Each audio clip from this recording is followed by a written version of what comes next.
Hi Sagittarius, this is Jov. Welcome po sa ating channel. By the way, Sagittarius, this is your weekly gabay tarot reading from October 6 to 12, 2025. Gamitin ang reading na ito bilang gabay lamang kung naka-resonate kayo, comment down. Tandaan, Sagittarius, this is general reading. Kunin nyo lang po kung ano naka-resonate sa iyo. This is for you, Sagittarius, ngayong October 6 to 12, 2025.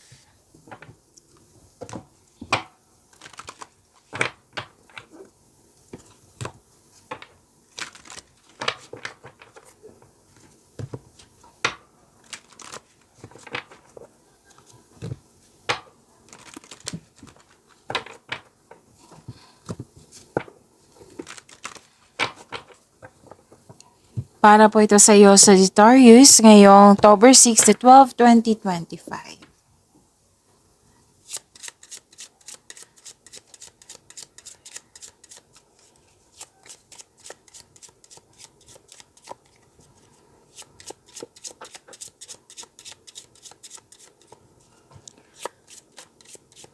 Okay, so this is your angel number, Sagittarius. Sabi po dito, courage. A doorway has opened for you, and while apprehension may be felt, allow courage to flow in as you put your best foot forward. You are being encouraged to let curiosity lead you and know that the divine has your back. To attract more blessings, let us say the power affirmation.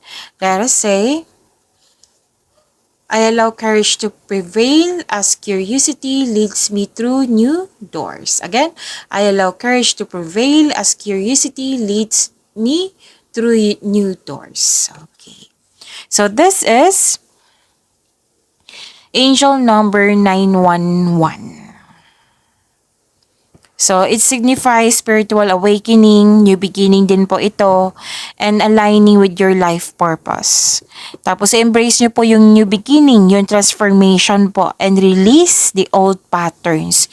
Yung bit-bit mo, ng bigat ng nararamdaman, yung mga nangyari sa nakaraan na nahirapan kang i-let go. I-let go muna po iyan, sabi ng yung angel number 911. Okay? So, what to do when you see 911? Pay attention to your thoughts. Oo. And, kasi may insights and context for its message. So, pay attention to your thoughts. At magkinig sa inyong intuition. Embrace message. Embrace the message. Okay? And, maintain faith in your choices. Kasi new journey to eh. Okay? The journey of manifestation to bring your desires into reality. Okay? Have faith habang gumagawa kayo ng action dyan sa goal nyo. Have faith para ma-manifest ito na your desires will turn into reality. Okay? Sagittarius? So, claim nyo po.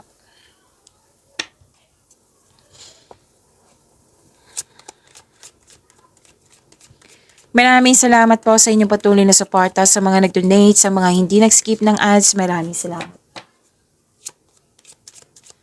Sa mga hindi pa nag-subscribe, subscribe na po kayo at click bell notification para malaman nyo na may bago tayong video.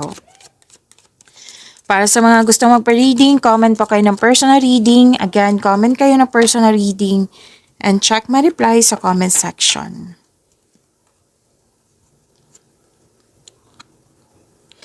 Okay.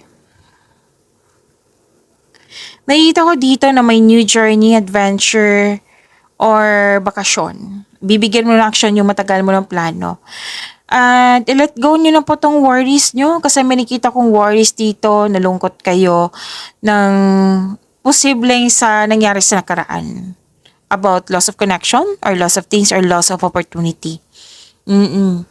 And pwedeng may self-study, pwedeng nag-aaral kayo, nagpa-enroll kayo, pwedeng may usapin tungkol sa education, student, teacher, pwede din na nagbabasa kayo ng document yan or sa internet or sa libro para may makuhang learnings and clarity. May malalaman din kayong totoong intensyon ng isang tao sa iyo. Pero most likely may malalaman talaga kayong sekreto.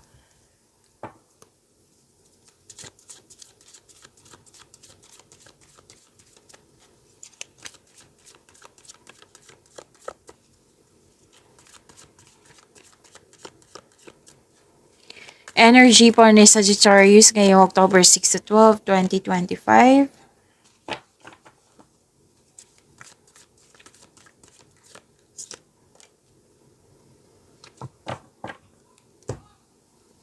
Kung may napansin kayo na repeating message, yan po yung pinupush ng course sa inyo. Like for example, nanood kayo sa monthly gabay tarot reading nyo, daily gabay tarot reading, first half of the month of October, at dito din sa inyong weekly gabay tarot reading.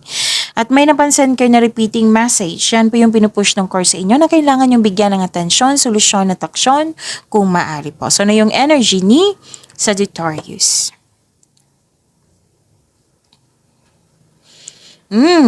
Malapit mo nang maabot ang iyong goal sa buhay. Parating ng resulta sa iyong sipag at tiyaga. Naghihintay at malapit ka nang mag-harvest. Yes, this is about growth. This is patience. Nagplano. Anong tawag nito? Okay. Parang naiinip ka dito pero kailangan magbigay ng mahabang pasensya. Oo. So, gusto mong mag-level up pero parang may hinihintay ka or parang sundin mo dapat yung proseso. Alam mong proseso to eh. So, kailangan ng mahabang pasensya. Have faith, patuloy mo lang yung pagsisikap mo, pagsisipag, lalo na sa trabaho. Dahil check naman ma-achieve mo yung gusto mong posisyon or kasaganaan po. So, stay positive. Stay patient. Stay grateful. Malapit nang maabot yung goal mo sa buhay. Parating ng resulta sa inyong sipag at tiyaga. Naghihintay at malapit ka nang mag-harvest.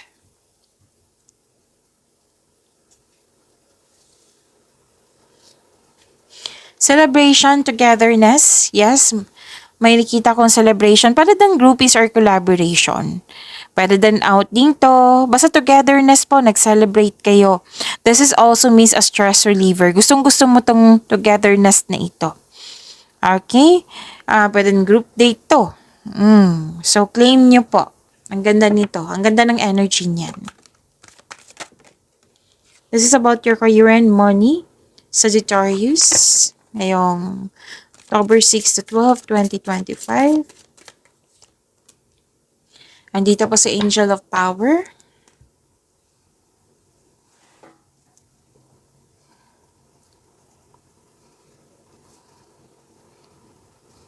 Okay, maraming ideas, big ideas ito. Very inspired ka. Nagplano ka ng dagdag investment para magkaroon ng financial growth. Mas lumawak yung ambisyon mo sa buhay. Gusto mo talaga ng dagdag investment. Okay, so may plano din kayo mag-level up. Pinagigihan mo yung trabaho mo para ma-promote or mas lumaki yung kita nyo, sweldo nyo, allowance nyo, yung posisyon nyo. Nagmuni-muni kayo, nag-iisip ng mga plano or pangarap sa buhay, nag-iisip ng mga desires sa buhay.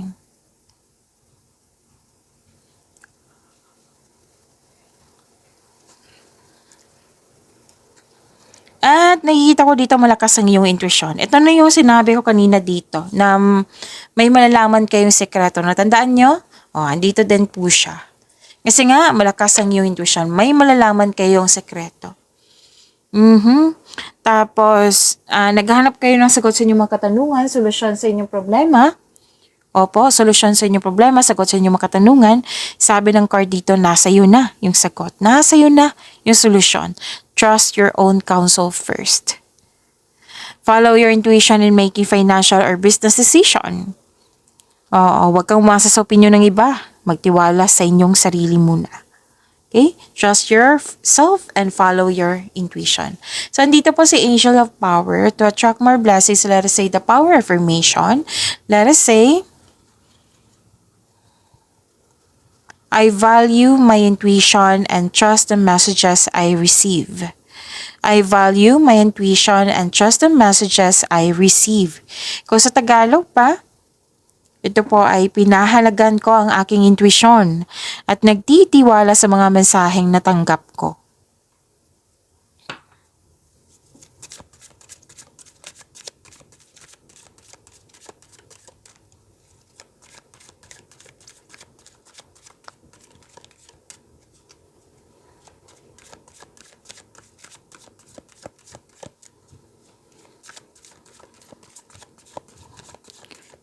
Love life, self-love, partnership, and romance ni Sagittarius.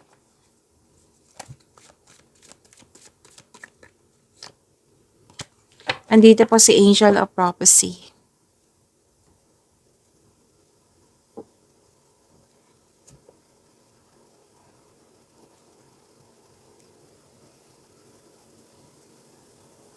Sabi po dito,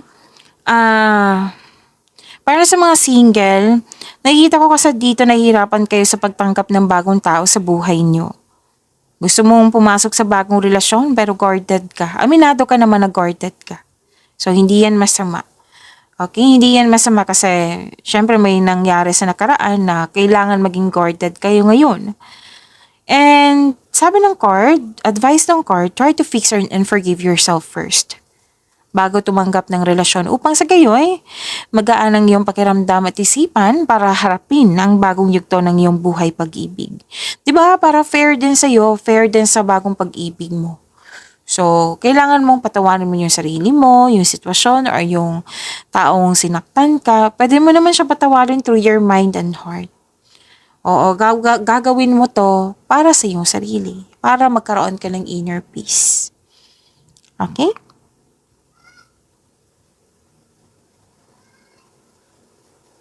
Para sa mga relasyon sa buhay mag-asawa, mahaba ang pasensya mo sa isang tao na malapit sa iyo. Pwedeng partner mo to, pwedeng kaibigan. Isa sa inyo nagkaroon ng mataas na ego or pride. Nagkaramdam ka ng pagod pero nakikita ko naman dito Sagittarius na ayaw mo sumuko. Subukang maglaan ng oras para mag-usap kayo tungkol sa inyong hinanaing. Nang malaman din niya na nagkaroon ka ng adjustment. Kasi most likely, hindi niya alam kung ano talaga yung concern mo sa kanya. Oo, so kailangan yung pag-usapan. Pag-usapan niyo po ng mahinahon. Okay? So, huwag kayong sumuko.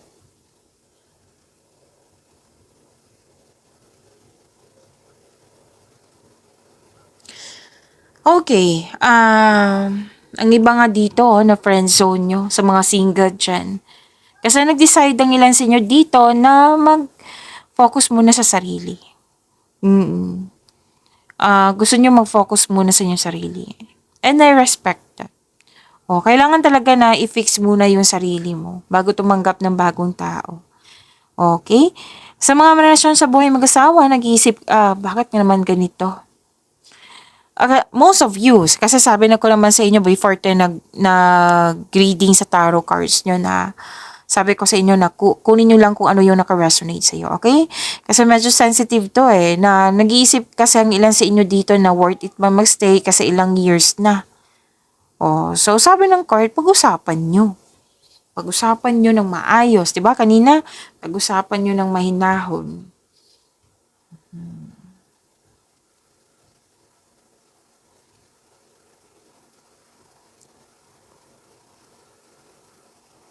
At huwag kayong mag-alala, magkakaayos din naman kayo dito. Kasi may nakita ko ditong nagkaroon ng time sa family, sa group of people, nagkaroon ng time.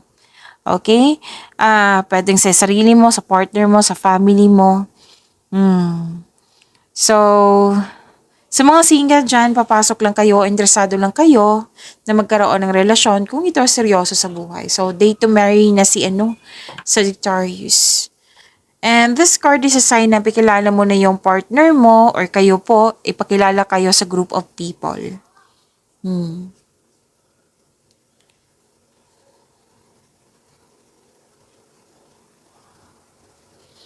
Nakikita ko rin dito na nagkaroon po ng okay, so may nagkaayos nga. Kung may legal concern kayo, may mananalo ka, mararesolve na.